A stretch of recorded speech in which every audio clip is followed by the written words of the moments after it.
ఎందుకయ్యా నీవు భగవంతుని చింతించడం లేదంటే నాకు టైం లేదండి. If you ask anybody why you don't think of God, he says, I have no ఏం time. చేస్తున్నావు, దీంట్లో టైం లేదా నీకు కావాల్సినంత? Don't you have a lot of time to think of God in a day? ఒక 10 నిమిషములు కూడా నువ్వు భగవత్ చింతన చేయలేకపోతే ఈ టైం పెట్టుకొని నీవేం ప్రయోజనం? If you can't think of God for 10 minutes a day, what for is this life? కాయము వచ్చిండేది కాలంను సార్థకం చేసే కోసం. The body is gifted to make this time sacred. ఈ కాలమును సార్థకం చేసే నిమిత్తమై కార్యమును ఆచరించాలి.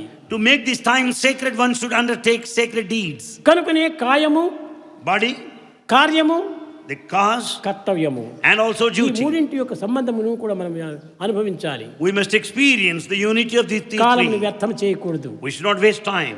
ఏ క్షణం కూడా నువ్వు వ్యర్థం చేయకూడదు. We should not waste a minute or a moment.